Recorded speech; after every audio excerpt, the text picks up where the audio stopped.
ਹਰਗੋਬਿੰਦ ਸਾਹਿਬ ਸੱਚੇ ਪਿਤਾ ਮਹਾਰਾਜ ਜੀ ਦੇ ਪਾਵਨ ਪਵਿੱਤਰ ਮੁਬਾਰਕ ਚਰਨ ਛੋਹ ਪ੍ਰਾਪਤ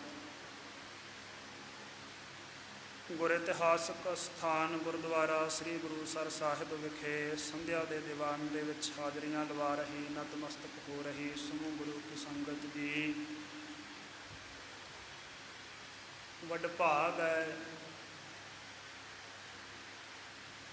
ਜੋ ਸਤਿਗੁਰਾਂ ਦੇ ਅੰਮ੍ਰਿਤ ਦਰਸ਼ਨ, ਗੁਰਬਾਣੀ ਦੇ ਰਸ ਭਿੰਨੇ ਸ਼ਬਦ ਕੀਰਤਨ,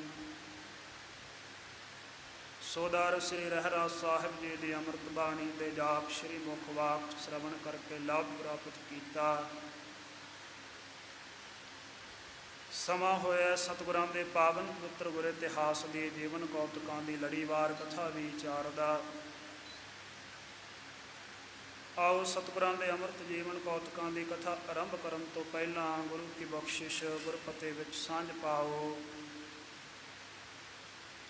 ਅਸ਼ੀਸ਼ ਬਖਸ਼ਿਸ਼ ਕਰਦੇ ਹਾਂ, ਬੁਲੰਦ ਆਵਾਜ਼ ਵਿੱਚ ਬੁਲਾਓ ਜੀ। ਵਾਹਿਗੁਰੂ ਜੀ ਕਾ ਖਾਲਸਾ, ਵਾਹਿਗੁਰੂ ਜੀ ਕੀ ਫਤਿਹ। ਗਰੀਬ ਨਵਾਜ ਧੰਨ ਧੰਨ ਸਤਿਗੁਰੂ ਸ੍ਰੀ ਗੁਰੂ ਹਰਗੋਬਿੰਦ ਸਾਹਿਬ ਸੱਚੇ ਪਾਤਸ਼ਾਹ ਮਹਾਰਾਜ ਸ਼੍ਰੀ ਤਰਨ ਤਾਰਨ ਸਾਹਿਬ ਤੋਂ ਚੱਲ ਕੇ ਰਸਤੇ ਦੇ ਵਿੱਚ ਬਹੁਤ ਨਗਰਾਂ ਦੇ ਵਿੱਚ ਆਪਣੇ ਮੁਬਾਰਕ ਚਰਨਾਂ ਦੀ ਛੋਹ ਦੇ ਕਰਕੇ ਬਹੁਤ ਸਾਰੀ ਧਰਤੀ ਨੂੰ ਪਵਿੱਤਰ ਕਰਦੇ ਹਾਂ। 2 ਰਾਤਾਂ ਰਸਤੇ ਵਿੱਚ ਗੁਜ਼ਾਰ ਕੇ ਆਪਣੇ ਸਾਂਢੂ ਸਿੱਖ ਬਾਬਾ ਸਾਈਂ ਦਾਸ ਜੀ ਦੇ ਪਾਸ ਭਾਈ ਕੀ ਡਰੋਲੀ ਪੁੱਜੇ ਹਨ। ਜਿਸ ਵਕਤ ਬਾਬਾ ਸਾਈਂ ਦਾਸ ਜੀ ਨੂੰ ਪਤਾ ਲੱਗਾ ਕਿ ਗਰੀਬ ਨਵਾਜ ਸੱਚੇ ਸਤਿਗੁਰੂ ਸਮੇਤ ਦਲ ਫੌਜ ਦੇ ਪਰਿਵਾਰ ਦੇ ਸਮੇਤ ਇੱਥੇ ਪਹੁੰਚ ਰਹੇ ਹੈ, ਆਪਣੇ ਨਗਰ ਦੇ ਮੋਹਦਵਾਰ ਇਲਾਕੇ ਦੀਆਂ ਸਿੱਖ ਸੰਗਤਾਂ ਨੂੰ ਲੈ ਕੇ ਸਵਾਗਤ ਵਾਸਤੇ ਪਹੁੰਚਿਆ। ਸਤਿਗੁਰਾਂ ਦੇ ਚਰਨਾਂ ਨੂੰ ਲਪਟ ਕੇ ਆਸ਼ੀਰਵਾਦ ਪ੍ਰਾਪਤ ਕੀਤਾ। ਬਹੁਤ ਸਾਰਿਆਂ ਸਿੱਖਾਂ ਨੇ ਘੋੜੇ 'ਤੇ ਬਿਰਾਜਮਾਨ ਹੀ ਸਤਿਗੁਰਾਂ ਦੇ ਅੰਮ੍ਰਿਤ ਚਰਨ ਆਪਣੇ ਸੀਸ ਨਾਲ ਛੁਹਾਏ, ਸਤਿਗੁਰਾਂ ਦੀ ਖੁਸ਼ੀ ਪ੍ਰਾਪਤ ਕੀਤੀ, ਸ਼ਿਵਰ ਕੀਤਾ। ਗਰੀਬ ਨਵਾਜ ਸੱਚੇ ਪਾਤਸ਼ਾਹ ਨੂੰ ਆਪਣੇ ਸੋਹਣੇ ਘਰ ਦੇ ਵਿੱਚ ਬਿਰਾਜਮਾਨ ਕਰਵਾਇਆ। ਸਤਿਗੁਰਾਂ ਦੇ ਮਹਿਲਾਂ ਦਾ ਬਹੁਤ ਭਾਰੀ ਸਤਿਕਾਰ ਕੀਤਾ। 3 ਮਹਿਲ ਸਤਿਗੁਰਾਂ ਦੇ ਮਾਤਾ ਦਮੋਦਰੀ ਜੀ, ਮਾਤਾ ਨਾਨਕੀ ਜੀ ਔਰ 2-3 ਸਾਹਿਬਜ਼ਾਦੇ ਬਾਬਾ ਸੂਰਜਮਲ ਜੀ, ਬਾਬਾ ਆਣੀ ਰਾਏ ਜੀ, ਧੰਨ ਧੰਨ ਸ਼੍ਰੀ ਗੁਰੂ ਤੇਗ ਬਹਾਦਰ ਸਾਹਿਬ ਜੀ। ਬਾਬਾ ਸੂਰਜਮਲ ਜੀ ਦੀ ਧਰਮ ਸਪਤਨੀ ਸਤਿਗੁਰਾਂ ਦੀ ਨੌਂ ਵੀ ਨਾਲ ਹੈ। ਕਿਉਂ ਸਮੇਤ ਪਰਿਵਾਰ ਸਤਿਗੁਰਾਂ ਦੇ ਦਰਸ਼ਨ ਪ੍ਰਾਪਤ ਕਰਕੇ ਸਿੱਖ ਸੰਗਤਾਂ ਬਹੁਤ ਭਾਰੀ ਲਾਹਾ ਪ੍ਰਾਪਤ ਕਰ ਰਹੀਆਂ ਹਨ। ਮਾਤਾ ਦਮੋਦਰੀ ਜੀ ਦੇ ਸਕੇ ਭੈਣ ਮਾਤਾ ਰਾਮੂ ਜੀ ਆ ਕਰਕੇ ਸਤਿਗੁਰਾਂ ਨੂੰ ਮਿਲੇ, ਆਸ਼ੀਰਵਾਦ ਲਿਆ। ਸਤਿਗੁਰਾਂ ਦੀ ਸੇਵਾ ਦੇ ਵਿੱਚ ਕਿਉਂ ਇਲਾਕੇ ਦੀਆਂ ਸੰਗਤਾਂ ਰੁੱਝੀਆਂ ਹੋਈਆਂ ਹਨ। ਇੱਥੋਂ ਤੱਕ ਆਪਾਂ ਕੱਲ੍ਹ ਪ੍ਰਸੰਗ ਸਰਵਣ ਕੀਤੇ ਸੀ। ਅੱਗੇ ਜਿਸ ਤਰੀਕੇ ਦੇ ਨਾਲ ਸਤਿਗੁਰਾਂ ਦੀ ਅੰਮ੍ਰਿਤ ਕਥਾ ਵਿਚਾਰ ਜੀਵਨ ਕੌਤਕਾਂ ਦੀ ਕਥਾ ਆ ਰਹੀ ਹੈ, ਆਓ ਮਨ ਚਿੱਤ ਬਿਰਤੀਆਂ ਕਾਗਰ ਕਰੋ। ਧੰਨ ਧੰਨ ਸ਼੍ਰੀ ਗੁਰੂ ਗ੍ਰੰਥ ਸਾਹਿਬ ਜੀ ਦੇ ਚਰਨ ਕਮਲਾਂ ਦਾ ਉਲਟਾ ਆਸਰਾ ਲੈਂਦੇ ਹਾਂ। ਗਰੀਬ ਨਵਾਜ ਸ਼੍ਰੀ ਗੁਰੂ ਹਰਗੋਬਿੰਦ ਸਾਹਿਬ ਜੀ ਦੀ ਅੰਮ੍ਰਿਤ ਮੂਰਤ ਹਿਰਦੇ ਵਿੱਚ ਵਸਾ ਕੇ ਕਥਾ ਨਾਲ ਜੁੜ ਕੇ ਲਾਭ ਪ੍ਰਾਪਤ ਕਰੀਏ ਜੀ। ਸਤਨਾਮ ਸ੍ਰੀ ਵਾਹਿਗੁਰੂ ਸਾਹਿਬ ਜੀ। ਸੁੰਦਰ ਮੰਦਰ ਅੰਦਰ ਫਿਰੇ। ਬਾਬਾ ਸਾਈਂ ਦਾਸ ਜੀ ਦੇ ਘਰ ਵਿੱਚ ਗਰੀਬ ਨਵਾਜ ਸੱਚੇ ਪਾਤਸ਼ਾਹ ਜੀ ਸੋਹਣੇ ਘਰ ਦੇ ਵਿੱਚ ਅੰਦਰ ਸਥਿਤ ਹੋਏ, ਬਿਰਾਜਮਾਨ ਹੋਏ। ਸੈਨਾ ਵਹਿਰ ਸਿਵਰ ਬਹੁ ਕਰੇ। 3000 ਦੀ ਗਿਣਤੀ ਵਿੱਚ ਜੋ ਸਿੱਖ ਸੂਰਮਿਆਂ ਦੀ ਸੈਨਾ ਸਤਿਗੁਰੂ ਦੇ ਨਾਲ, ਸਾਰੀ ਫੌਜ ਨੇ ਬਾਹਰ ਹੀ ਤੰਬੂ ਲਾਏ ਆ, ਬਾਹਰ ਹੀ ਸ਼ਿਵਰ ਕੀਤੇ ਹਨ ਜੀ। ਤੰਬੂ ਸ਼ਮਿਆਨੇ ਬਹੁਤ ਆਨੇ। ਬਹੁਤ ਸਾਰੀਆਂ ਕਨਾਤਾਂ, ਬਹੁਤ ਸਾਰੀਆਂ ਚਾਨਣੀਆਂ, ਬਹੁਤ ਸਾਰੇ ਤੰਬੂ। ਜਿਸ ਤਰੀਕੇ ਦੇ ਨਾਲ ਫੌਜਾਂ ਦੇ ਬਹਿਣ ਦਾ ਇੱਕ ਆਪਦਾ ਵੱਖਰਾ ਕਾਨੂੰਨ ਹੁੰਦਾ, ਇੱਕ ਵੱਖਰਾ ਤੌਰ ਤਰੀਕਾ ਹੁੰਦਾ, ਉਸੇ ਤਰੀਕੇ ਨਾਲ ਸਤਿਗੁਰਾਂ ਦੇ ਸਿੱਖ ਫੌਜੀ, ਸਿੱਖ ਸੂਰਮੇ ਫੌਜ ਦੇ ਅਨੁਸ਼ਾਸਨ ਦੇ ਮੁਤਾਬਕ ਹੀ ਇਸ ਨਗਰ ਦੇ ਵਿੱਚ ਸੁਭਾਇਮਾਨ ਹੋਏ ਬੈਠੇ ਹਨ। ਗਾਟਿਓ ਝੰਡਾ ਊਚ ਮਹਾਨੇ, ਗਰੀਬ ਨਵਾਜ ਸੱਚੇ ਪਾਤਸ਼ਾਹ ਦੀ ਹੋਂਦ ਦਾ ਜਨਾਇਕ ਕਿ ਸਤਿਗੁਰੂ ਇੱਥੇ ਵਿਰਾਜਮਾਨ ਹੈ। ਇੱਕ ਉੱਚਾ ਨਿਸ਼ਾਨ ਸਿੱਖਾਂ ਨੇ ਇੱਥੇ ਕਿ ਦੂਰੋਂ ਦਿਸਦਾ ਰਹੇ, ਜੋ ਸਤਿਗੁਰਾਂ ਦਾ ਸ਼ਰਧਾਲੂ ਹੋਵੇ ਉਹ ਆ ਕਰਕੇ ਸਤਿਗੁਰਾਂ ਦੇ ਦਰਸ਼ਨ ਪ੍ਰਾਪਤ ਕਰ ਲਵੇ। ਇਹ ਸੂਚਕ ਇੱਕ ਨਿਸ਼ਾਨ ਸਾਹਿਬ ਵੀ ਇੱਥੇ ਲਾ ਦਿੱਤਾ ਹੈ ਜੀ। ਜਥਾ ਜੋਗ ਉਤਰੇ ਸਮੁਦਾਇਆ, ਜਿਤਨਾ ਕੁ ਜੋਗ ਸੀ ਉਤਰੇ ਹੋਏ ਸਾਰੇ ਹੀ ਸਮੁਦਾਇ ਦੀ ਸਾਰੇ ਇਕੱਠ ਦੇ। ਆਦ ਮਸੰਦਨ ਚੰਮੂ ਨਿਕਾਇਆ, ਇੱਥੋਂ ਦੀ ਸੰਗਤ ਨੇ ਮਸੰਦਾਂ ਸਮੇਤ ਫੌਜ ਸਮੇਤ ਸਭ ਦੀ ਜਥਾ ਜੋਗ ਸੇਵਾ ਕੀਤੀ ਹੈ। ਜਥਾ ਸ਼ਕਤ ਦੰਪਤੀ ਹੁਲਾਸ, ਬਾਬਾ ਸਾਈਂ ਦਾਸ ਜੀ ਔਰ ਮਾਤਾ ਰਾਮੋ ਜੀ, ਬਾਬਾ ਸਾਈਂ ਦਾਸ ਜੀ ਸਕੇ ਸਾਂਢੂ ਹੈ ਧੰਨ ਧੰਨ ਸ਼੍ਰੀ ਗੁਰੂ ਹਰਗੋਬਿੰਦ ਸਾਹਿਬ ਜੀ ਦੇ ਰਿਸ਼ਤੇਦਾਰੀ ਦੇ ਵਿੱਚ, ਕਿਉਂਕਿ ਮਾਤਾ ਦਮੋਦਰੀ ਜੀ ਦੇ ਮਾਤਾ ਰਾਮੋ ਜੀ ਸਕੇ ਭੈਣ ਹੈ। ਫਿਰ ਵੀ ਸਤਿਗੁਰਾਂ ਤੇ ਸਤਿਗੁਰੂ ਵਾਲੀ ਸ਼ਰਧਾ ਹੀ ਰੱਖਦਾ, ਰਿਸ਼ਤੇਦਾਰੀ ਵਾਲੀ ਨਹੀਂ ਰੱਖਦਾ। ਸੋ ਇਹਨਾਂ ਦੋਵਾਂ ਜੀਆਂ ਨੇ, ਦੰਪਤੀ ਨੇ ਜਿਤਨੀ ਸ਼ਕਤੀ ਸੀ, ਜਿੰਨੀ ਸਮਰੱਥਾ ਸੀ, ਸਮਰੱਥਾ ਦੇ ਮੁਤਾਬਕ ਬੜੇ ਆਨੰਦ ਦੇ ਨਾਲ, ਬੜੀ ਖੁਸ਼ੀ ਦੇ ਨਾਲ ਸੇਵਤ ਰਾਮੋ ਸਾਈਂ ਦਾਸ, ਇਹ ਦੋਨੇ ਜੀ ਬਾਬਾ ਸਾਈਂ ਦਾਸ ਜੀ ਔਰ ਮਾਤਾ ਰਾਮੋ ਜੀ ਸਤਿਗੁਰਾਂ ਦੀ ਭਾਵਨਾ ਨਾਲ ਸੇਵਾ ਕਰਦੇ ਹਨ। ਅਧਿਕ ਪ੍ਰੇਮ ਤੇ ਅਸਨ ਬਣਾਇਓ, ਬਹੁਤ ਭਾਰੀ ਪ੍ਰੇਮ ਦੇ ਨਾਲ ਸਤਿਗੁਰਾਂ ਦੇ ਵਾਸਤੇ ਭੋਜਨ ਤਿਆਰ ਕੀਤਾ ਹੈ। ਬੈਠ ਨਿਕਟ ਘਰ ਭਾਉ ਅਚਾਇਓ, ਔਰ ਸਤਿਗੁਰਾਂ ਦੇ ਪਾਸ ਬੈਠ ਕਰਕੇ ਗਰੀਬ ਨਵਾਜ ਸੱਚੇ ਪਾਤਸ਼ਾਹ ਨੂੰ ਬੜੀ ਭਾਵਨਾ ਦੇ ਨਾਲ ਇਹ ਭੋਜਨ ਛਕਾਇਆ। ਅਧਿਆਤਮ ਪੱਖੀ ਲੋਕ, ਗੁਰੂ ਪੀਰ ਸੰਤ ਮਹਾਤਮਾ ਹਮੇਸ਼ਾ ਪ੍ਰੇਮ ਦੇ ਭਾਵਨਾ ਦੇ ਭੁੱਖੇ ਹੁੰਦੇ ਹੈ। ਉਹਨਾਂ ਨੂੰ ਪਦਾਰਥਾਂ ਦੀ ਕੋਈ ਭੁੱਖ ਨਹੀਂ ਹੁੰਦੀ। ਉਹ ਸੰਤ ਸਾਧੂ ਮਹਾਤਮਾ ਉਪਦੇਸ਼ਤਾ ਨਹੀਂ ਹੋ ਸਕਦਾ, ਤਤ ਸਿਧਾਂਤ ਦਾ ਗਿਆਨੀ ਨਹੀਂ ਹੋ ਸਕਦਾ ਜਿਹਨੂੰ ਪਦਾਰਥਾਂ ਵਿੱਚ ਮੋਹ ਹੋਵੇ। ਸੋ ਇਸ ਕਰਕੇ ਗਰੀਬ ਨਵਾਜ ਸੱਚੇ ਪਾਤਸ਼ਾਹ ਤੇ ਕੇਵਲ ਪ੍ਰੇਮ ਦੇ ਹੀ, ਕੇਵਲ ਭਾਵਨਾ ਦੀ ਭੁੱਖ ਲੱਗਦੀ ਹੈ ਗਰੀਬ ਨਵਾਜ ਨੂੰ। ਜੇ ਕੋਈ ਭਾਵਨਾ ਦੇ ਨਾਲ ਪਾਣੀ ਜਲ ਦੀ ਚੁਲੀ ਵੀ ਛਕਾ ਦਿੰਦਾ ਗਰੀਬ ਨਵਾਜ, ਉਹ ਵੀ ਪ੍ਰਵਾਨ ਕਰ ਲੈਂਦੇ ਹੈ। ਭਾਈ ਰੂਪੇ ਵਾਂਗੂ ਉਹ ਪ੍ਰਸੰਗ ਆਪਾਂ ਸਾਰੇ ਜਾਣਦੇ ਹਾਂ। ਗਰੀਬ ਨਵਾਜ ਸੱਚੇ ਪਾਤਸ਼ਾਹ ਉਹਨਾਂ ਦਾ ਪਾਣੀ ਸਵੀਕਾਰ ਕਰਨ ਦੇ ਵਾਸਤੇ ਕਿੰਨਾ ਪੈਂਡਾ ਘੋੜੇ ਤੇ ਤੈਅ ਕਰਕੇ ਉੱਥੇ ਪੁੱਜੇ ਸਨ। ਸੋ ਗਰੀਬ ਨਵਾਜ ਸੱਚੇ ਪਾਤਸ਼ਾਹ ਜੀ ਦੀ ਬਾਣੀ ਦੇ ਵਿੱਚ ਵੀ ਅੰਮ੍ਰਿਤ ਵਚਨ ਹੈ, ਕਬੀਰ ਕਾ ਠਾਕੁਰ ਅਨੰਦ ਬਨੋਦੇ, ਜਾਤ ਨਾ ਕਾਹੂ ਕੀ ਮਾਨੇ। ਉਹਨੂੰ ਨਾ ਤੇ ਕਿਸੇ ਜਾਤ ਨਾਲ ਕੋਈ ਲੇਖਾ ਦੇ ਜੋਖਾ ਹੈ, ਨਾ ਕਿਸੇ ਦੀ ਪੋਜੀਸ਼ਨ ਪਦਵੀ ਦੇ ਨਾਲ ਕੋਈ ਉਹਨੂੰ ਮੋਹ ਹੈ, ਔਰ ਨਾ ਕਿਸੇ ਪਦਾਰਥ ਦੀ ਉਹਨੂੰ ਇੱਛਾ ਹੈ। ਉਹ ਤੇ ਸਾਰੇ ਪਦਾਰਥਾਂ ਦਾ ਦਾਤਾ ਆਪ ਹੈ। ਜਿਹੜਾ ਭਾਵਨਾ ਦੇ ਨਾਲ ਸਿੱਖ ਸਤਿਗੁਰੂ ਦੀ ਸੇਵਾ ਕਰਦਾ ਹੈ, ਉਸ ਸਿੱਖ ਨੂੰ ਸਤਿਗੁਰੂ ਦੀ ਸੇਵਾ ਦੇ ਵਿੱਚੋਂ ਹੀ ਸਾਰੇ ਪਦਾਰਥ ਪ੍ਰਾਪਤ ਹੋ ਜਾਂਦੇ ਆ। ਫਿਰ ਸਤਿਗੁਰਾਂ ਨੂੰ ਕਿਸ ਪ੍ਰਕਾਰ ਕਿਸੇ ਪਦਾਰਥ ਦਾ ਕੋਈ ਮੋਹ ਜਾਂ ਇੱਛਾ ਹੋ ਸਕਦੀ ਹੈ। ਸੋ ਕਹਿੰਦੇ ਉਹ ਵਾਹਿਗੁਰੂ ਅਕਾਲ ਪੁਰਖ ਕੇਵਲ ਆਨੰਦ ਬਨੋਦੇ, ਪ੍ਰੇਮ ਦੇ ਕੌਤਕਾਂ ਦਾ ਹੀ ਭੁੱਖਾ ਹੈ। ਉਹ ਆਨੰਦ ਨਾਮ ਪ੍ਰੇਮ ਦਾ ਹੈ, ਬਨੋਦ ਨਾਮ ਕੌਤਕ ਦਾ ਹੈ, ਕਰਮ ਦਾ ਹੈ। ਜਿਹੜੇ ਕਰਮ ਦੇ ਵਿੱਚ ਸਿੱਖ ਦਾ ਪ੍ਰੇਮ ਸਨੇਹ ਹੈ ਨਾ, ਭਾਵ ਭਾਵਨਾ ਹੈ, ਕੇਵਲ ਉਹੋ ਹੀ ਕਰਮ ਸਤਿਗੁਰੂ ਨੂੰ ਪਾਉਂਦਾ ਹੈ। ਜਿਹਦੇ ਵਿੱਚ ਅਭਿਮਾਨ ਹੋਵੇ ਉਹ ਬੇਸ਼ੱਕ ਗਰੀਬ ਨਵਾਜ ਸੱਚੇ ਪਾਤਸ਼ਾਹ ਗੁਰੂ ਗੋਬਿੰਦ ਸਿੰਘ ਸਾਹਿਬ ਜੀ ਦੇ ਸਨਮੁਖ ਉਹ 14 ਵਸਨੀਕ ਕਾਇਆ ਸੀ ਨਾ, ਲੰਗਰ ਦੇ ਗੱਡੇ ਭਰ ਕੇ 36 ਪ੍ਰਕਾਰ ਦੇ ਭੋਜਨ ਲੈ ਕਰਕੇ ਗਰੀਬ ਨਵਾਜ ਸੱਚੇ ਪਾਤਸ਼ਾਹ ਨੇ ਸਵੀਕਾਰ ਨਹੀਂ ਸੀ ਕੀਤਾ। ਮਹਾਰਾਜ ਸੱਚੇ ਪਾਤਸ਼ਾਹ ਨੇ ਕਿਹਾ ਸੀ ਸਿੱਖੀ ਅਪਣਾ, ਕਹਿੰਦਾ ਮਹਾਰਾਜ ਉਹ ਤੇ ਮੈਂ ਅਪਣਾਉਣੀ ਨਹੀਂ। ਅੱਗੋਂ ਮਹਾਰਾਜ ਨੂੰ ਤਰਕ ਕਰਕੇ ਦਲੀਲਾਂ ਦੇ ਕੇ ਸਮਝਾਉਣ ਲੱਗ ਪਿਆ। ਕਹਿੰਦਾ ਮੈਨੂੰ ਸਿੱਖੀ ਧਾਰਨ ਕਰਨ ਦੀ ਜ਼ਰੂਰਤ ਹੀ ਨਹੀਂ ਹੈ ਕੋਈ। ਸੋ ਆਪਣੇ ਮਨ ਦੀ, ਆਪਣੀ ਬੁੱਧੀ ਦੀ ਚਾਤਰਤਾ ਦਿਖਾਉਣ ਲੱਗ ਗਿਆ। ਗਰੀਬ ਨਵਾਜ ਸੱਚੇ ਪਾਤਸ਼ਾਹ ਨੇ ਅਸਵੀਕਾਰ ਕਰ ਦਿੱਤਾ ਸੀ।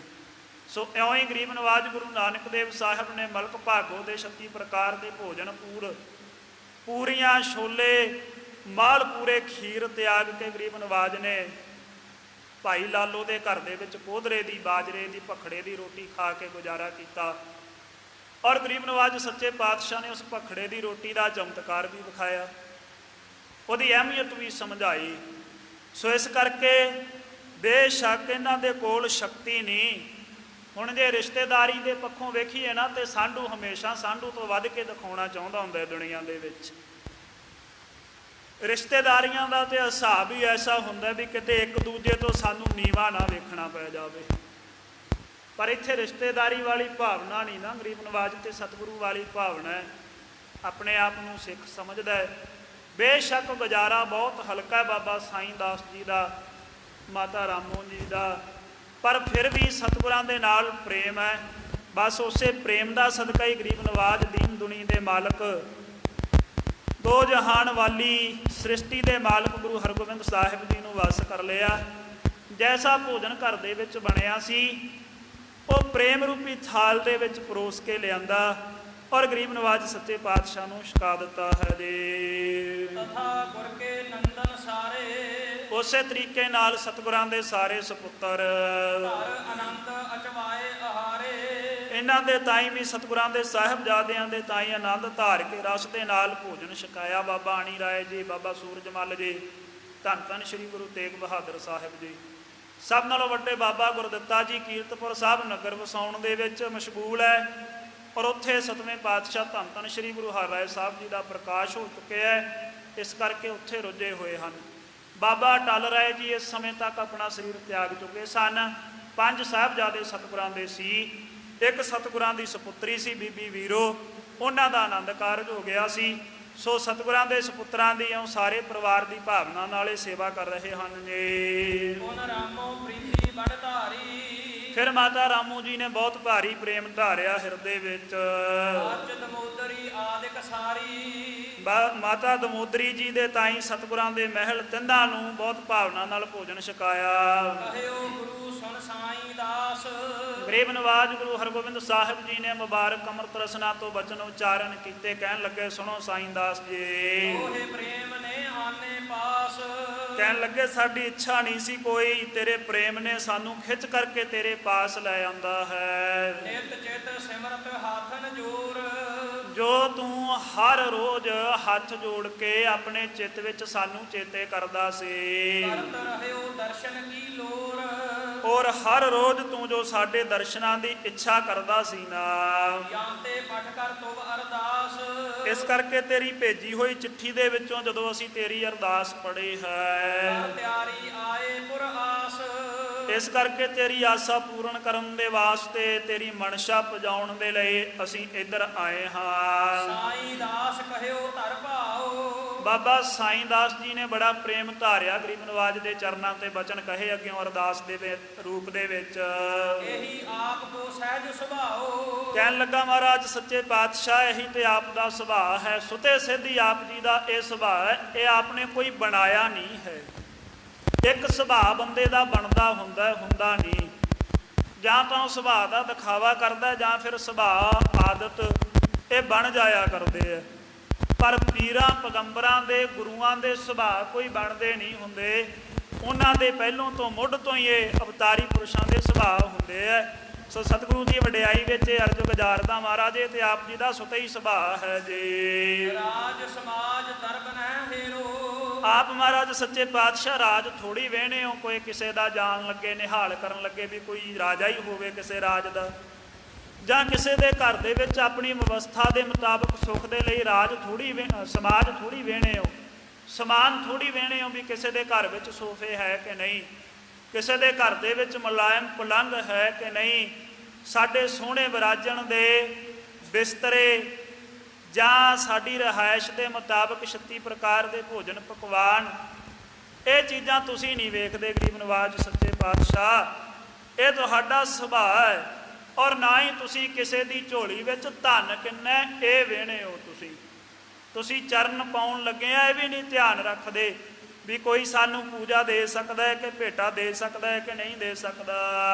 ਲਖੋ ਨਾ ਸਾਕ ਸੰਬੰਧ ਵਡੇਰੋ, ਨਾ ਮਹਾਰਾਜ ਸੱਚੇ ਪਾਤਸ਼ਾਹ ਤੁਸੀਂ ਕੋਈ ਵੱਡਾ ਸਾਕ ਸੰਬੰਧ ਰਿਸ਼ਤੇਦਾਰੀ ਵੇਣੇ ਹੋ ਵੀ ਜਿੱਥੇ ਸਾਡੀ ਖਾਸ ਰਿਸ਼ਤੇਦਾਰੀ ਹੈ, ਜਿੱਥੇ ਸਾਡਾ ਖਾਸ ਕੋਈ ਸਾਕ ਹੈ ਜਾਂ ਸਾਡਾ ਕੋਈ ਸਾਕ ਖਾਸ ਹੀ ਸੰਬੰਧ ਬਣਦਾ ਵੀ ਅਸੀਂ ਉੱਥੇ ਹੀ ਜਾਈਏ। ਇਹ ਚੀਜ਼ਾਂ ਆਪ ਜੀ ਨਹੀਂ ਵਿਚਾਰਦੇ। ਜਹਾਂ ਪ੍ਰੇਮ ਕੋ ਚਿਤਹੁ ਗੁਸਾਈ, ਗਰੀਬ ਨਵਾਜ ਜਿੱਥੇ ਤੁਸੀਂ ਵਿਚਾਰ ਲੈਂਦੇ ਹੋ ਵੀ ਇੱਥੇ ਸਾਡੇ ਪ੍ਰਤੀ ਕਿਸੇ ਦੇ ਹਿਰਦੇ ਵਿੱਚ ਪ੍ਰੇਮ ਹੈ, ਪਿਆਰ ਹੈ। ਜਦੋਂ ਤੁਸੀਂ ਉਸ ਪ੍ਰੇਮ ਦੀ ਪਰਖ ਕਰ ਲੈਂਦੇ ਹੋ, ਸਭ ਤਿਆਗ ਹੋ ਤਹ ਪਹੁੰਚੋ ਜਾਈ। ਫਿਰ ਤੁਸੀਂ ਗਰੀਬ ਨਵਾਜ ਸਭ ਕੁਝ ਛੱਡ ਕੇ ਉਹ ਪ੍ਰੇਮ ਦੇ ਅਧੀਨ, ਪ੍ਰੇਮ ਦੇ ਵਸੀਕਾਰ, ਉਸ ਪ੍ਰੇਮੀ ਨੂੰ ਨਿਹਾਲ ਕਰਨ ਦੇ ਵਾਸਤੇ ਉੱਥੇ ਪਹੁੰਚ ਜਾਂਦੇ ਹੋ। ਸਭ ਕੁਝ ਤਿਆਗ ਦਿੰਦੇ ਹੋ, ਸਭ ਕੁਝ ਆਪ ਜੀ ਛੱਡ ਦਿੰਦੇ ਹੋ। ਰਾਜ ਸਮਾਜ ਛੋੜ ਪਰ ਰਾਈ। ਗਰੀਬ ਨਵਾਜ ਸੱਚੇ ਪਾਤਸ਼ਾਹ ਰਾਜ ਦਾ ਸਾਰਾ ਸਮਾਜ ਸਮਾਨ ਛੱਡ ਕਰਕੇ, ਤਿਆਗ ਕਰਕੇ ਜਾਏ ਬਿਦਰ ਕੇ ਨਿਸ਼ਾ ਬਿਤਾਈ। ਗੁਰੂ ਰਾਈ ਜਿਹੜੇ ਕੌਰਵ ਸੀ ਨਾ, ਰਾਜੇ ਸੀ ਇਹ ਕੌਰਵ, ਇਹ ਰਾਜੇ ਕੌਰਵਾਂ ਦਾ ਰਾਜ ਸਮਾਜ ਛੱਡ ਕਰਕੇ ਤੁਸੀਂ ਗਰੀਬ, ਇੱਕ ਦਾਸੀ ਦੇ ਪੁੱਤਰ, ਇੱਕ ਸੇਵਕ ਜਿਹੜਾ ਬਿਦਰ ਸੀ, ਉਹਦੇ ਘਰ ਦੇ ਵਿੱਚ ਜਾ ਕਰਕੇ ਨਿਸ਼ਾ ਤੁਸੀਂ ਰਾਤ ਬਤੀਤ ਕੀਤੀ ਸੀ। ਹੁਣ ਇੱਥੇ ਅਸੀਂ ਇਹ ਨਾ ਰੌਲਾ ਪਾਉਣ ਲੱਗ ਜਾਈਏ ਵੀ ਭਾਈ ਸਾਹਿਬ, ਭਾਈ ਕਵੀ ਰਾਜ ਕਵੀ ਭਾਈ ਸੰਤੋਖ ਸਿੰਘ ਨੇ ਮਹਾਂਭਾਰਤ ਲਿਖਤੀ। ਇੱਥੇ ਇਹ ਮਹਾਂਭਾਰਤ ਨਹੀਂ ਲਿਖੀ ਉਹਨਾਂ ਨੇ, ਉਹ ਪੂਰਨ ਗਿਆਨੀ ਸਿੱਖ ਸੀ, ਭਾਵਨਾ ਵਾਲੇ ਜਾਣਕਾਰ ਸਿੱਖ ਸੀ। ਉਹਨਾਂ ਨੇ ਮਹਾਂਭਾਰਤ ਨਹੀਂ ਲਿਖੀ, ਉਹਨਾਂ ਨੇ ਗੁਰੂ ਗ੍ਰੰਥ ਸਾਹਿਬ ਮਹਾਰਾਜ ਦੇ ਵਿੱਚ ਜੋ ਸਤਿਗੁਰਾਂ ਦੇ ਅੰਮ੍ਰਿਤ ਬਚਨ ਹੈ ਨਾ, ਇਹ ਉਹਨਾਂ ਦਾ ਇੱਥੇ ਉਹਨਾਂ ਨੇ ਤਰਜਮਾ ਕਰ ਦਿੱਤਾ। ਬਸ ਸ਼੍ਰੀ ਗੁਰੂ ਗ੍ਰੰਥ ਸਾਹਿਬ ਜੀ ਦੀ ਬਾਣੀ ਦੇ ਵਿੱਚ ਇਹ ਪੂਰਾ ਸ਼ਬਦ ਆਉਂਦਾ ਹੈ। ਭਗਤ ਕਬੀਰ ਸਾਹਿਬ ਜੀ ਦਾ ਉਚਾਰਨ ਕੀਤਾ ਪੂਰੀ ਘਟਨਾ ਸਮੇਤ। ਰਾਜਨ ਕੌਣ ਤੁਮਾਰੈ ਆਵੈ, ਐਸੋ ਭਾਓ ਬਿਦਰ ਕੋ ਦੇਖਿਓ, ਉਹ ਗਰੀਬ ਮੋਹ ਭਾਵੈ। ਹਸਤੀ ਦੇਖ ਤੇ ਭੂਲਾ, ਸ੍ਰੀ ਭਗਵਾਨ ਨਾ ਜਾਣਿਆ। ਤੁਮਰੋ ਦੂਧ ਬਿਦਰ ਕੋ ਪਾਨੋ, ਅੰਮ੍ਰਿਤ ਕਰ ਮੈਂ ਮਾਨਿਆ। ਖੀਰ ਸਮਾਨ ਸਾਗ ਮੈਂ ਪਾਇਆ, ਗੁਣ ਗਾਵਤ ਰਹਿਣ ਵਿਹਾਨੀ। ਕਬੀਰ ਕੋ ਠਾਕੁਰ ਅਨੰਦ ਵਿਨੋਦੇ, ਜਾਤ ਨਾ ਕਾਹੂ ਕੀ ਮਾਨੀ। ਸੇ ਪੂਰਾ ਸ਼ਬਦ ਹੈ ਸ਼੍ਰੀ ਗੁਰੂ ਗ੍ਰੰਥ ਸਾਹਿਬ ਜੀ ਦੀ ਅੰਮ੍ਰਿਤ ਦੀ ਬਾਣੀ ਵਿੱਚ। ਉਸ ਅੰਮ੍ਰਿਤ ਸ਼ਬਦ ਦਾ ਹੀ ਤਰਜਮਾ ਕੀਤਾ ਹੈ। ਇਹਦੇ ਅਰਥ ਥੋੜੇ ਜਿਹੇ ਆਪਾਂ ਸਮਝ ਲਈਏ। ਜਿਸ ਵਕਤ ਮਹਾਂਭਾਰਤ ਦੀ ਐਨ ਜੰਗ ਆਰੰਭ ਹੋਣ ਵਾਲੀ ਸੀ ਨਾ, ਬਿਲਕੁਲ ਕੌਰਵਾਂ ਤੇ ਪਾਂਡਵਾਂ ਦਾ ਆਪਸਰੀ ਵਿੱਚ ਝਗੜਾ ਸੀ, ਰਾਜ ਪ੍ਰਾਪਤੀ ਦਾ। ਰਾਜਨੀਤੀ ਦੀਆਂ ਡੂੰਘੀਆਂ ਖੇਡਾਂ ਇੱਕ ਦੂਜੇ ਵੱਲੋਂ ਖੇਡੀਆਂ ਜਾ ਰਹੀਆਂ ਸਨ। ਤਾਂ ਭਗਵਾਨ ਸ਼੍ਰੀ ਕ੍ਰਿਸ਼ਨ ਨੇ ਉਸ ਸਮੇਂ ਕਹਿੰਦੇ ਪਾਂਡਵਾਂ ਦਾ ਪੱਖ ਲਿਆ। ਜਦੋਂ ਪਾਂਡਵਾਂ ਦਾ ਪੱਖ ਲਿਆ, ਫਿਰ ਉਧਰੋਂ ਦੂਤ ਬਣ ਕੇ ਆਏ ਵੀ ਇੱਕ ਵਾਰੀ ਸਮਝਾਉਣਾ ਜ਼ਰੂਰੀ ਹੈ ਕੌਰਵਾਂ ਨੂੰ। ਸੋ ਜਦੋਂ ਪੱਖ ਲੈ ਕੇ ਉਧਰੋਂ ਸ਼ਾਂਤੀ ਦੂਤ ਬਣ ਕੇ ਆਏ ਨਾ, ਦੁਰਯੋਧਨ ਨੇ ਸੋਚਿਆ ਫਿਰ ਵੀ ਮੈਂ ਕਿਸੇ ਤਰੀਕੇ ਭਗਵਾਨ ਨੂੰ ਆਪਣੇ ਪਾਸੇ ਕਰ ਲਵਾਂ ਤਾਂ ਕਿ ਮੇਰੀ ਜਿੱਤ ਨਿਸ਼ਚਿਤ ਹੋ ਜਾਵੇ। ਜਦੋਂ ਭਗਵਾਨ ਦੇ ਨਾਲ ਵਿਚਾਰ ਕੀਤੀ, ਕ੍ਰਿਸ਼ਨ ਜੀ ਨੇ ਜਦੋਂ ਜਵਾਬ ਦੇ ਦਿੱਤਾ, ਤੈਂ ਮਨ ਦੇ ਵਿੱਚ ਇਹਨੇ ਖੁਣਸ ਖਾ ਲਈ। ਖੁਣਸ ਖਾ ਕੇ ਇਹਨੇ ਅਪਮਾਨ ਕਰਨ ਦੇ ਇਰਾਦੇ ਦੇ ਨਾਲ ਭਗਵਾਨ ਕ੍ਰਿਸ਼ਨ ਨੂੰ ਪ੍ਰਸ਼ਾਦੇ ਵਾਸਤੇ ਵਰਜਿਆ ਨਾ, ਆਪ ਨਾ ਕਿਹਾ ਦੁਰਯੋਧਨ ਨੇ। ਆਪਣੇ ਸੇਵਕਾਂ ਤੋਂ ਤੇ ਕਹਾ ਦਿੱਤਾ, ਸਨੇਹ ਘੱਲ ਦਿੱਤੇ ਆਪਣੇ ਮਿੱਤਰਾਂ ਤੋਂ, ਕਰਨ ਆਦਿਕਾਂ ਤੋਂ, ਪਰ ਆਪ ਨਾ ਜਾ ਕਰਕੇ ਭੋਜਨ ਵਰਜਿਆ ਵੀ ਮੇਰਾ ਪੱਖ ਨਹੀਂ ਲੈਂਦੇ। ਸੋ ਜਦੋਂ ਇਹ ਘਟਨਾ ਵਾਪਰੀ, ਉਸ ਸਮੇਂ ਕਹਿੰਦੇ ਬਿਦਰ ਜੀ ਕੋਲ ਬੈਠੇ ਸੀ ਸਨਮੁਖ। ਉਹਨਾਂ ਨੇ ਕਹਿ ਦਿੱਤਾ ਵੀ ਭਗਵਾਨ ਜੀ ਅੱਜ ਰਾਤ ਮੇਰੇ ਗਰੀਬ ਦੀ ਕੁਟੀਆ ਦੇ ਵਿੱਚ ਵਿਸ਼ਰਾਮ ਕਰੋ। ਘਰ ਤੇ ਮਾੜਾ ਜਿਹਾ ਹੀ ਆ, ਪਰ ਉੱਥੇ ਚੱਲ ਕੇ ਰਾਤ ਬਤੀਤ ਕਰੋ। ਇਹ ਭਗਤ ਸੀ, ਸੋ ਇਹਦੇ ਘਰ ਦੇ ਵਿੱਚ ਜਾ ਕਰਕੇ ਇਹਨਾਂ ਨੇ ਰਾਤ ਬਤੀਤ ਕੀਤੀ ਸੀ। ਉਵੇਂ ਤੇ ਮੰਤਰੀ ਸੀ ਇਹ ਬੇਸ਼ੱਕ ਧ੍ਰਿਤਰਾਸ਼ਟਰ ਦਾ, ਪਦਾਰਥਾਂ ਦੀ ਕਮੀ ਕੋਈ ਨਹੀਂ ਸੀ ਇਹਦੇ ਕੋਲ ਵੀ, ਪਰ ਸੁਭਾਅ ਦਾ ਭਗਤ ਸੀ, ਇਸ ਕਰਕੇ ਰਾਜ ਮਹਿਲ ਵਿੱਚ ਨਹੀਂ ਸੀ ਰਹਿੰਦਾ, ਮੋਹ ਨਹੀਂ ਸੀ ਕਰਦਾ ਰਾਜ ਭਾਗ ਦੇ ਸੁੱਖਾਂ ਨੂੰ। ਬਾਹਰ ਛੋਟਾ ਜਿਹਾ ਘਰ ਬਣਾ ਕੇ ਰਹਿੰਦਾ ਸੀ ਮਹਿਲ ਤੋਂ। ਔਰ ਇਸ ਨੇ ਉਸ ਸਮੇਂ ਤੱਕ ਇਹ ਪ੍ਰਣ ਲਿਆ ਹੋਇਆ ਸੀ ਵੀ ਹੁਣ ਮੈਂ ਸੋਹਣੇ ਸੁੰਦਰ ਪਦਾਰਥ ਨਹੀਂ ਛਕਣੇ, ਬਸ ਕੰਦ ਮੂਲ ਖਾ ਕਰਕੇ, ਫਲ ਆਹਾਰ ਇਤਿਆਦਿਕ, ਸਾਗ ਇਤਿਆਦਿਕ ਜਿਹੜੀਆਂ ਬਨਸਪਤੀ ਤੋਂ ਬਣਨ ਵਾਲੀਆਂ ਸਬਜ਼ੀਆਂ, ਇਹੀ ਖਾ ਕਰਕੇ ਮੈਂ ਗੁਜ਼ਾਰਾ ਕਰਨਾ ਹੈ। ਬਾਕੀ ਪਦਾਰਥ ਜਿਹੜੇ ਹੈ ਨਾ, ਉਹ ਰੁਚੀ ਵਾਲੇ, ਸਵਾਦ ਵਾਲੇ, ਉਹ ਮੈਂ ਤਿਆਗ ਦਿੱਤੇ, ਉਹ ਮੈਂ ਖਾਣੇ ਨਹੀਂ। ਇਹ ਸਾਗ ਇਤਿਆਦਿਕ ਵੀ ਜਿਹੜੇ ਪਦਾਰਥ ਸੀ, ਇਹ ਵੀ ਸਿੱਧੇ ਉਬਾਲ ਕੇ ਹੀ ਖਾਂਦਾ ਸੀ, ਤੜਕੇ ਲਾ ਕੇ ਲੂਣ ਮਿਰਚ ਪਾ ਕੇ ਨਹੀਂ ਸੀ ਖਾਂਦਾ। ਇਉਂ ਇਹਨੇ ਪ੍ਰਣ ਧਾਰਨ ਕਰ ਰੱਖਿਆ ਸੀ ਉਸ ਸਮੇਂ ਕਹਿੰਦੇ। ਫਿਰ ਜਦੋਂ ਇਸ ਦਾ ਨਿਉਤਾ ਸਤਿਕਾਰ ਕੀਤਾ, ਇਹਦੇ ਘਰ ਵਿੱਚ ਗਏ ਤੇ ਜਿਵੇਂ ਆਪਣੇ ਸੁਭਾਅ ਮੁਤਾਬਕ ਇਹ ਭੋਜਨ ਛਕਦਾ ਸੀ, ਸਿੱਧੇ ਉਬਾਲ ਕੇ ਬਿਨਾਂ ਤੜਕਾ ਲਾਏ, ਬਿਨਾਂ ਵਿੱਚ ਲੂਣ ਮਿਰਚ ਪਾਇਆ, ਉਸੇ ਤਰੀਕੇ ਨਾਲ ਇਸ ਦੇ ਘਰ ਵਾਲੀ ਨੇ ਉਹ ਭੋਜਨ ਜਿਹੜਾ ਸੀ ਤਿਆਰ ਕਰ ਲਿਆ। ਜਦੋਂ ਛਕਣ ਦਾ ਵੇਲਾ ਆਇਆ, ਇਸ ਨੇ ਬਿਦਰ ਨੇ ਕਿਹਾ ਵੀ ਆਪਣੇ ਘਰ ਵਿੱਚ ਅੱਜ ਭਗਵਾਨ ਆਏ ਆ, ਕ੍ਰਿਸ਼ਨ ਜੀ ਆਏ ਆ, ਤੈਨੂੰ ਚਾਹੀਦਾ ਸੀ ਵੀ ਤੂੰ ਸੋਹਣੇ ਭੋਜਨ ਪਦਾਰਥ ਤਿਆਰ ਕਰਦੀ। ਤਾਂ ਉਹਨੇ ਕਿਹਾ ਜੀ ਮੈਂ ਤੇ ਆਪਣੇ ਨੇਮ ਅਨੁਸਾਰ ਹੀ ਤਿਆਰ ਕਰ ਲਏ। ਫਿਰ ਕਹਿੰਦੇ ਕ੍ਰਿਸ਼ਨ ਜੀ ਨੇ ਕਹਿ ਦਿੱਤਾ ਸੀ ਵੀ ਕੋਈ ਜ਼ਰੂਰਤ ਨਹੀਂ, ਜਿਹੇ ਜਿਹਾ ਤੁਸੀਂ ਛਕਦੇ ਹੋ ਮੈਂ ਵੀ ਉਹੋ ਜਿਹਾ ਹੀ ਛਕ ਲੂੰਗਾ। ਸੋ ਇਸ ਪ੍ਰਕਾਰ ਇਹਨਾਂ ਨੇ ਉਹ ਸਾਗ ਖਾਧਾ ਸੀ, ਉਹਨਾਂ ਦੇ ਉਬਾਲੇ ਹੋਏ ਬਨਸਪਤੀ ਦੇ ਪੱਤੇ ਛਕੇ ਸੀ। ਉਸ ਘਟਨਾ ਦਾ ਜ਼ਿਕਰ ਗੁਰੂ ਗ੍ਰੰਥ ਸਾਹਿਬ ਜੀ ਦੀ ਬਾਣੀ ਨੇ ਕੀਤਾ ਹੈ। ਤੁਮਰੋ ਦੂਧ ਬਿਦਰ ਕੋ ਪਾਨੋ ਅੰਮ੍ਰਿਤ ਕਰ ਮੈਂ ਮਾਨਿਆ, ਖੀਰ ਸਮਾਨ ਸਾਗ ਮੈਂ ਪਾਇਓ ਗੁਣ ਗਾਵਤ ਰੈਣ ਵਿਹਾਨੀ। ਸੋ ਕਹਿੰਦੇ ਉਹ ਜਿਹੜਾ ਸਾਗ ਸੀ ਨਾ ਉਬਲਿਆ ਹੋਇਆ ਪਾਣੀ ਦੇ ਵਿੱਚ, ਕਿਉਂਕਿ ਉਹ ਭਗਤ ਸੀ ਪਰਮੇਸ਼ਰ ਦਾ, ਉਹ ਪਰਮੇਸ਼ਰ ਦੇ ਗੁਣਾਂ ਦਾ ਉਚਾਰਨ ਕਰਦਾ ਸੀ, ਇਸ ਕਰਕੇ ਸਾਨੂੰ ਉਹ ਖੀਰ ਦੇ ਨਾਲੋਂ ਵੀ ਸਵਾਦ ਲੱਗਿਆ। ਸੋ ਇਸ ਕਰਕੇ ਅਸੀਂ ਉੱਥੇ ਇਹ ਰਾਤ ਬਤੀਤ ਕੀਤੀ ਹੈ। ਗੁਰੂ ਗ੍ਰੰਥ ਸਾਹਿਬ ਜੀ ਦੀ ਬਾਣੀ ਦੇ ਅੰਦਰ ਸ਼ਬਦ ਦਰਜ ਹੈ, ਮੈਂ ਇਸ ਕਰਕੇ ਇਸ ਦੀ ਵਿਆਖਿਆ ਕਰ ਰਿਹਾ। ਸੋ ਇੱਥੇ ਉਹਨਾਂ ਨੇ ਕੋਈ ਮਹਾਂਭਾਰਤ ਨਹੀਂ ਲਿਖੀ, ਇਹ ਸ਼੍ਰੀ ਗੁਰੂ ਗ੍ਰੰਥ ਸਾਹਿਬ ਜੀ ਦੇ ਸ਼ਬਦਾਂ ਹੀ ਉਹਨਾਂ ਨੇ ਤਰਜਮਾ ਕੀਤਾ ਹੈ। ਸੂਝਵਾਨ ਸਿੱਖ ਸੀ ਕਵੀਰਾਜ ਭਾਈ ਸੰਤੋਖ ਸਿੰਘ ਜੀ, ਹੋਸ਼ੇ ਸਿੱਖ ਨਹੀਂ ਸੀ। ਉਹ ਜਾਣਨ ਦੀ ਕੋਸ਼ਿਸ਼ ਕਰਦੇ ਸੀ ਵੀ ਸਾਡੇ ਸਤਿਗੁਰਾਂ ਨੇ ਇੰਜ ਕੀਤਾ ਕਿਉਂ। ਇਹ ਨਹੀਂ ਸੀ ਤਰਕ ਕਰਦੇ ਵੀ ਇਹ ਕਰ ਸਕਦਾ ਹੈ ਗੁਰੂ ਸਾਡਾ, ਸਾਡੇ ਗੁਰੂ ਨੇ ਐਵੇਂ ਕਿਉਂ ਕਰ ਦਿੱਤਾ, ਇਹ ਤਰਕ ਨਹੀਂ ਸੀ ਕਰਦੇ। ਉਹ ਜੜ ਤੱਕ ਜਾਂਦੇ ਸੀ ਵੀ ਸਾਡੇ ਗੁਰਾਂ ਨੇ ਇਹ ਕੌਤਕ ਰਚਾਇਆ ਕਿਉਂ ਹੈ, ਇਹ ਸਮਝਣ ਦੀ ਕੋਸ਼ਿਸ਼ ਕਰਦੇ ਸੀ। ਸੋ ਇਹ ਉਸ ਸ਼ਬਦ ਦਾ ਤਰਜਮਾ ਹੈ। ਇੱਥੇ ਇਸ ਕਰਕੇ ਇਹ ਨਹੀਂ ਸਮਝਣਾ ਚਾਹੀਦਾ ਵੀ ਉਹਨਾਂ ਨੇ ਰਮਾਇਣ ਦੀਆਂ ਜਾਂ ਮਹਾਂਭਾਰਤ ਦੀਆਂ ਗੱਲਾਂ ਲਿਖ ਦਿੱਤੀਆਂ।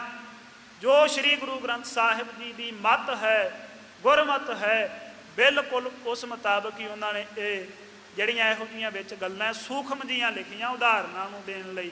ਜਿਵੇਂ ਸ਼੍ਰੀ ਗੁਰੂ ਗ੍ਰੰਥ ਸਾਹਿਬ ਜੀ ਦੇ ਵਿੱਚ ਉਦਾਹਰਨ ਆ, ਉਵੇਂ ਉਹਨਾਂ ਨੇ ਸਤਿਗੁਰਾਂ ਦਾ ਜੀਵਨ ਸਮਝਾਉਣ ਵਾਸਤੇ ਇਸ ਗ੍ਰੰਥ ਦੇ ਵਿੱਚ ਵੀ ਉਦਾਹਰਨ ਦੇ ਦਿੱਤੇ ਆ।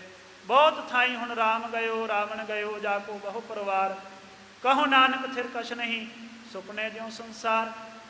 ਇਹਦਾ ਮਤਲਬ ਇਹ ਥੋੜ੍ਹੀ ਹੈ ਰੋਵੈ ਰਾਮ ਨਿਕਾਲਾ ਭਇਆ, ਸੀਤਾ ਲక్ష్మణ ਵਿਛੜ ਗਿਆ, ਹੁਣ ਕੀ ਕਵਾਂਗੇ ਵੀ ਇਹ ਰਮਾਇਣ ਲਿਖਤੀ। ਨਹੀਂ, ਇਹ ਉਦਾਹਰਨ ਹੈ ਸਮਝਾਉਣ ਦੇ ਲਈ, ਸਮਝਣਾ ਚਾਹੀਦਾ ਸਾਨੂੰ। ਇਸ ਕਰਕੇ ਜਦੋਂ ਕੋਈ ਲਿਖਾਰੀ ਭਾਵਨਾ ਦੇ ਸਮੇਤ ਪਰਮੇਸ਼ਰ ਦੀ, ਆਪਣੇ ਇਸ਼ਟ ਦੀ ਉਸਤਤੀ ਦੇ ਵਿੱਚ, ਪ੍ਰੇਮ ਦੇ ਵਿੱਚ ਭਿੱਜਾ ਹੋਇਆ ਕੋਈ ਚੀਜ਼ ਲਿਖ ਰਿਹਾ ਹੁੰਦਾ ਹੈ ਨਾ, ਆਪਣੇ ਇਸ਼ਟ ਨੂੰ ਸਨਮੁਖ ਰੱਖ ਕੇ, ਉਹ ਫਿਰ ਇਹ ਚਾਹੁੰਦਾ ਹੁੰਦਾ ਹੈ ਵੀ ਮੈਂ ਆਪਣੇ ਇਸ਼ਟ ਦੀ ਕਿਸੇ ਤਰੀਕੇ ਸਰਵੋੱਚ ਵਡਿਆਈ ਲਿਖ ਦੇਵਾਂ, ਜਿਹਦੇ ਤੁੱਲ ਹੋਰ ਕੋਈ ਹੋਵੇ ਹੀ ਨਾ, ਲਿਖ ਹੀ ਨਾ ਸਕੇ।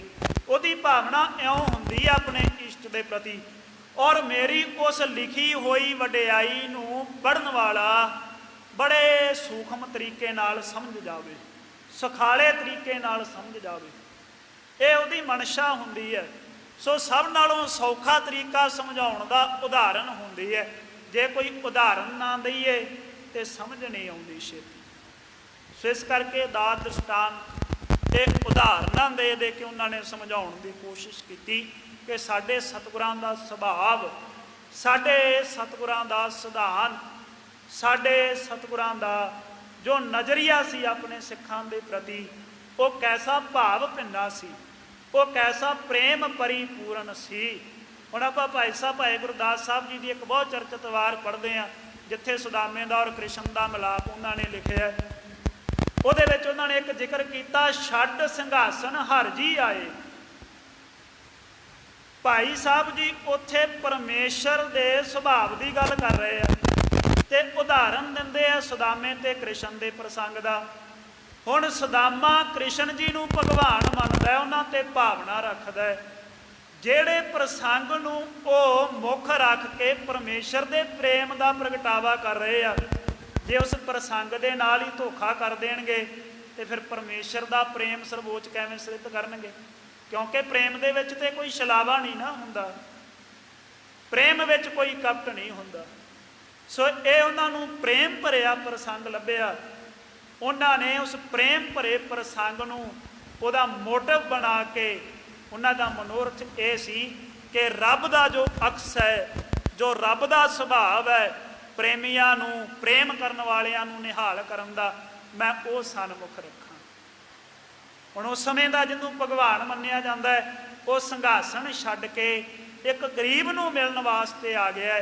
ਕਹਿੰਦੇ ਇਉਂ ਹੀ ਉਹ ਰੱਬ ਦਾ ਬਿਰਦ ਹੈ। ਜਦੋਂ ਕੋਈ ਮਨ ਤੋਂ ਦੀਨ ਹੋ ਕੇ ਪਰਮੇਸ਼ਰ ਦੇ ਚਰਨ ਫੜ ਲੈਂਦਾ ਹੈ ਨਾ, ਰੱਬ ਉਵੇਂ ਹੀ ਆਪਣਾ ਸਰਵੋੱਚ ਸਿੰਘਾਸਣ ਸਰਬ ਵਿਆਪੀ ਸੁਭਾਅ ਛੱਡ ਕੇ ਉਹਦੇ ਸਾਹਮਣੇ ਪ੍ਰਤੱਖ ਰੂਪ ਦੇ ਵਿੱਚ ਪ੍ਰਗਟ ਹੋ ਜਾਂਦਾ ਹੈ। ਜਿਹੜਾ ਆਪਣੇ ਜਿਸ ਈਸ਼ਟ ਦੀ ਫੋਟੋ ਨੂੰ, ਮੂਰਤ ਨੂੰ ਮੁੱਖ ਰੱਖ ਕੇ ਉਸ ਨੂੰ ਧਿਆਉਂਦਾ ਹੈ।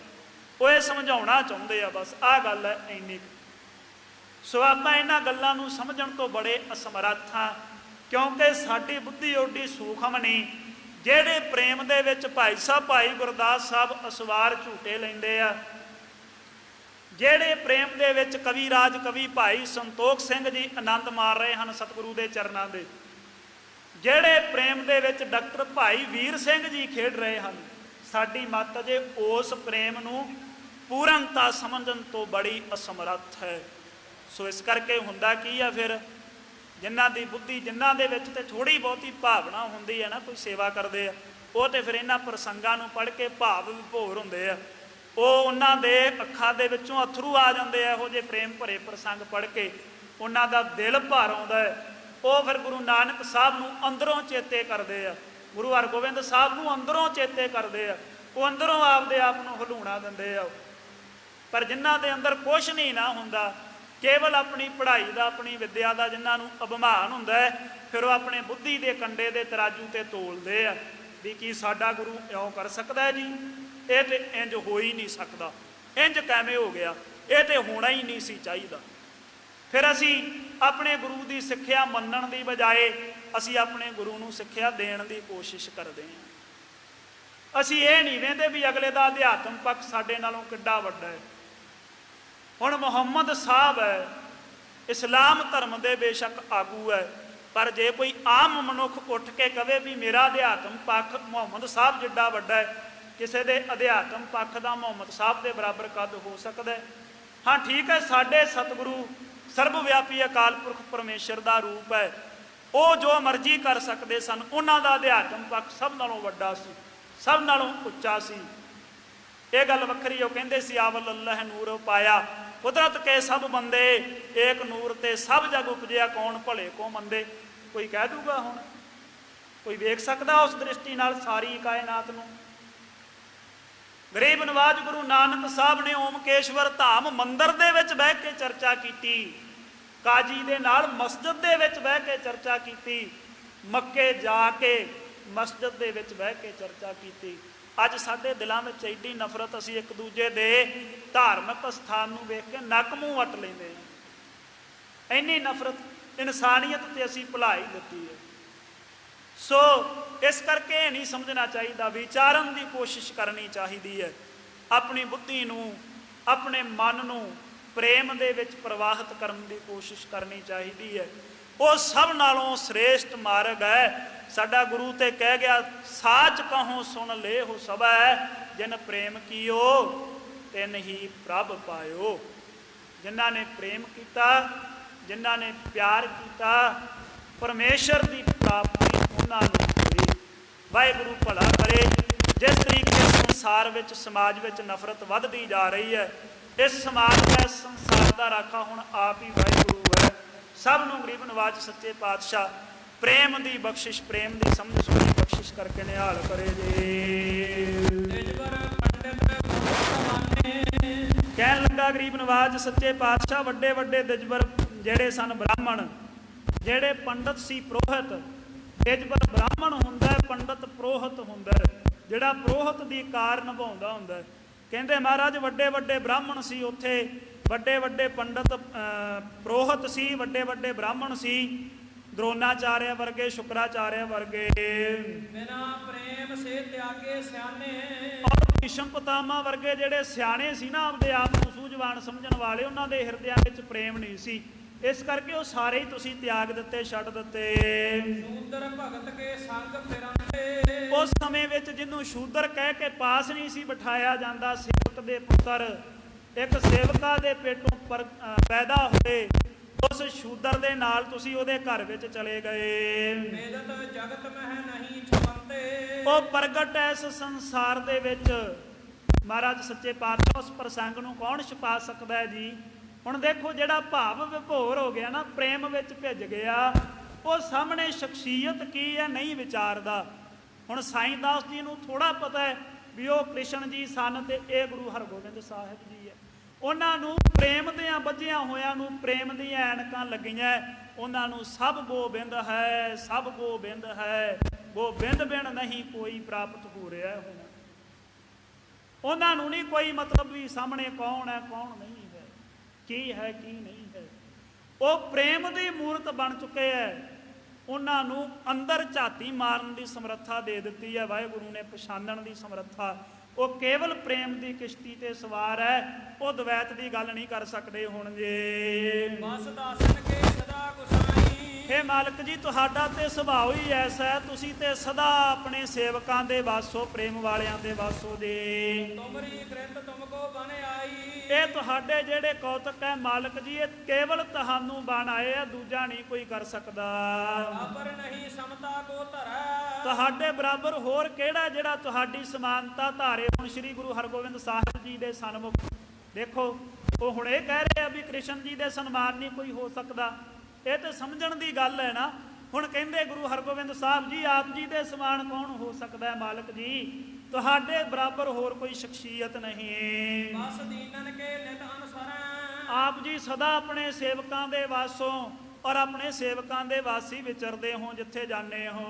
ਰਹਿਤ ਭਏ ਸਤਿਗੁਰ ਮਹਾਰਾਜ, ਹੇ ਗਰੀਬ ਨਵਾਜ ਤੁਸੀਂ ਸਦਾ ਹੀ ਰਹੇ ਹੋ ਪ੍ਰੇਮ ਦੇ ਵਸ, ਸਦਾ ਸੁਧਾਰਹਿ ਸਿੱਖਣ ਕਾਜ, ਪ੍ਰੇਮ ਵਸ ਸਦਾ ਆਪਣੇ ਸਿੱਖਾਂ ਦੇ ਕੰਮ ਸੰਭਾਲਦੇ ਹੋ, ਤੁਸੀਂ ਸਵਾਰ ਦਿੰਦੇ ਹੋ ਜੇ। ਕਬ ਕਬ ਵਹਿਰ ਅਖੇਰ ਸਿਧਾਵੈ, ਕਦੇ ਕਦੇ ਆਪ ਜੀ ਕਿਰਪਾ ਕਰਦੇ ਹੋ ਬਾਹਰ ਸ਼ਿਕਾਰ ਕਰਨ ਵਾਸਤੇ ਚਲੇ ਜਾਂਦੇ ਹੋ। ਕਬਹੂ ਬੈਠ ਕਰ ਸਭਾ ਲਗਾਵੈ, ਇਹ ਤੁਹਾਡੇ ਕੌਤਕ ਹੈ, ਕਦੇ ਬੈਠ ਕਰਕੇ ਤੁਸੀਂ ਸਭਾ ਲਾਉਂਦੇ ਹੋ, ਤਤ ਦਾ ਉਪਦੇਸ਼ ਬਖਸ਼ਿਸ਼ ਕਰਦੇ ਹੋ ਸਿੱਖਾਂ ਦੇ ਤਾਈਂ, ਸ਼ੁੱਧ ਸੁੰਦਰ ਗੁਰਬਾਣੀ ਦੇ ਅਰਥ ਕਰਕੇ ਸੁਣਾਉਂਦੇ ਆਪਣੀ ਮੁਬਾਰਕ ਰਸਨਾ ਤੋਂ। ਬਹੁਰ ਵਿਸੋਏ ਕਾ ਭਰ ਮੇਲਾ, ਇਉਂ ਗਰੀਬ ਨਵਾਜ ਉੱਥੇ ਕੌਤਕ ਵਰਤਾ ਰਹੇ ਹਨ। ਫਿਰ ਇੱਥੇ ਵਿਸਾਖੀ ਦਾ ਮੇਲਾ ਭਰਿਆ। ਸੁਣ ਸੁਧ ਗੁਰ ਕੀ ਭਇਓ ਸਕੇਲਾ, ਸਤਿਗੁਰਾਂ ਦੇ ਇੱਥੇ ਆਉਣ ਦੀ ਖਬਰ ਸੁਣ ਕਰਕੇ ਵਿਸਾਖੀ ਦੇ ਮੇਲੇ ਨੂੰ ਮੁੱਖ ਰੱਖਦਿਆਂ ਬੜੀਆਂ ਸੰਗਤਾਂ ਇਸ ਮਾਲਵੇ ਦੇਸ਼ ਵਿੱਚ ਪੁੱਜੀਆਂ।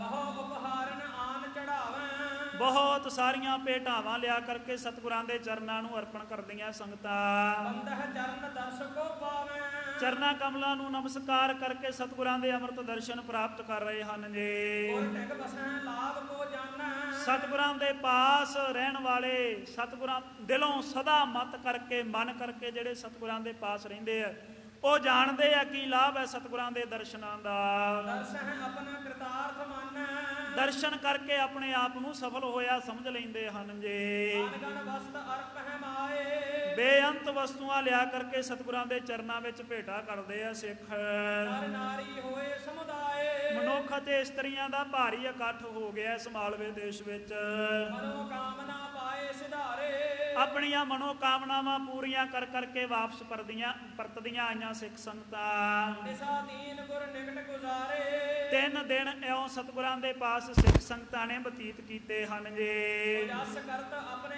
ਗ੍ਰਹਿ ਗਏ, ਸਤਿਗੁਰਾਂ ਦੀ ਸ੍ਰੇਸ਼ਟ ਵਡਿਆਈ ਕਰਦੇ ਹੋਏ ਸਿੱਖ ਵਾਪਸ ਆਪਣੇ ਘਰਾਂ ਨੂੰ ਪਰਤ ਗਏ। ਸਤਿਗੁਰ ਤਹਾਂ ਵਿਰਾਜਤ ਭਏ, ਗਰੀਬ ਨਵਾਜ ਸੱਚੇ ਪਾਤਸ਼ਾਹ ਉੱਥੇ ਹੀ ਵਿਰਾਜਮਾਨ ਹੈ। ਬਾਬਾ ਸਾਈਂ ਦਾਸ ਜੀ ਦੇ ਘਰ ਦੇ ਵਿੱਚ ਕੌਤਕ ਵਰਤਾ ਰਹੇ ਹਨ। ਆਪਣੇ ਅੰਮ੍ਰਿਤ ਦਰਸ਼ਨ ਦੇ ਦੇ ਕੇ ਇਸ ਦੇਸ਼ ਵਿੱਚ ਸੰਗਤਾਂ ਨੂੰ ਨਿਹਾਲ ਕਰ ਰਹੇ ਹਨ। ਸੋ ਇੱਥੋਂ ਤੱਕ ਗੁਰ ਇਤਿਹਾਸ ਦੇ ਪ੍ਰਸੰਗ ਦੀ ਵਿਚਾਰ ਆਏ। ਗਰੀਬ ਨਵਾਜ ਸੱਚੇ ਪਾਤਸ਼ਾਹ ਮਿਹਰ ਕਰਨ, ਹੋਈਆਂ ਭੁੱਲਾਂ ਦੇ ਖਿਮਾ ਬਖਸ਼ਣ, ਅੱਗੇ ਤੋਂ ਸ੍ਰੇਸ਼ਟ ਮਤ ਬਖਸ਼ਿਸ਼ ਕਰਕੇ ਨਿਹਾਲ ਕਰਨਾ, ਸੰਗਤਾਂ ਬਖਸ਼ਣ, ਹਾਰ ਬਖਸ਼ਣਾ। 2 ਪੰਕਤੀਆਂ ਪੜ੍ਹ ਕੇ ਸਮਾਪਤੀ ਹੈ। ਇਹ ਸਤਿਗੁਰਾਂ ਦੇ ਜੀਵਨ ਕੌਤਕਾਂ ਦੀ ਕਥਾ ਸਾਡੇ ਹਿਰਦਿਆਂ 'ਚ ਵਸੇ ਤਾਂ ਕਿ ਲੋਕ ਸੁਖੀਏ ਪਰਲੋਕ ਸਹੇਲੇ ਹੋ ਸਕਣਗੇ। ਜਸ ਕਰਤ ਆਪਣੇ ਗ੍ਰਹਿ ਗਏ, ਸਤਿਗੁਰ ਤਹਾਂ ਵਿਰਾਜਤ ਭਏ। ਵਾਹਿਗੁਰੂ ਜੀ ਕਾ ਖਾਲਸਾ, ਵਾਹਿਗੁਰੂ ਜੀ ਕੀ ਫਤਿਹ।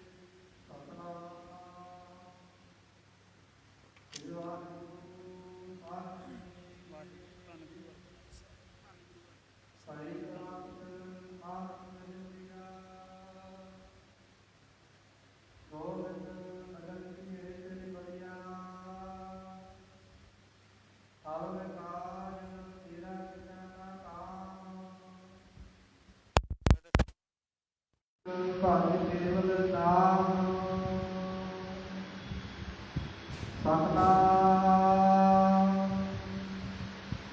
ਸ੍ਰੀ ਵਾਹਿਗੁਰੂ ਸਾਹਿਬ ਜੀ। ਸੋਰਠ ਮਹਲਾ ਪੰਜਵਾ।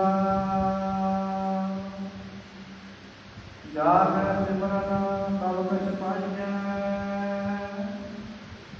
ਬੇਦੀ ਘਾਲ ਨਾ ਜਾਈ।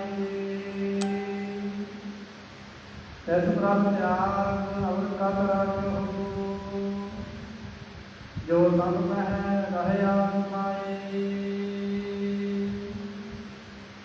ਜਾ ਕੇ ਸਿਮਰਨ ਸਭ ਕਛ ਪਾਈਐ, ਬਿਰਤੀ ਘਾਲ ਨਾ ਜਾਈ। ਤਿਸ ਪ੍ਰਭ ਧਿਆਨ ਅਵਰ ਕਤ ਰਾਖਿਓ, ਜੋ ਸਭ ਮਹਿ ਰਹਿਆ ਸਮਾਈ। ਹਰ ਹਰ ਸਿਮਰੋ ਸਤ ਗੋਪਾਲਾ, ਸਾਧ ਸੰਗ ਹਰਿ ਨਾਮ ਧਿਆਵੋ। ਪੂਰਨ ਹੋਵੈ ਘਾਲਾ ਰਹਾਉ, ਸਾਧ ਪਾਲੈ ਨਿਤ ਪ੍ਰਤ ਪਾਲੈ। ਪ੍ਰੇਮ ਸਹਿਜ ਗਲ ਲਾਵੈ, ਕਹੋ ਨਾਨਕ ਸਭ ਤੁਮਰੇ ਬਿਸਰਤ। ਜਗਤ ਜੀਵਨ ਕੈਸੇ ਪਾਵੈ, ਸਾਧ ਸੰਭਾਲੈ ਨਿਤ ਪ੍ਰਤ ਪਾਲੈ। ਪ੍ਰੇਮ ਸਹਿਜ ਗਲ ਲਾਵੈ, ਕਹੋ ਨਾਨਕ ਸਭ ਤੁਮਰੇ ਬਿਸਰਤ। ਜਗਤ ਜੀਵਨ ਕੈਸੇ ਪਾਵੈ। ਵਾਹਿਗੁਰੂ ਜੀ ਕਾ ਖਾਲਸਾ, ਵਾਹਿਗੁਰੂ ਜੀ ਕੀ ਫਤਿਹ।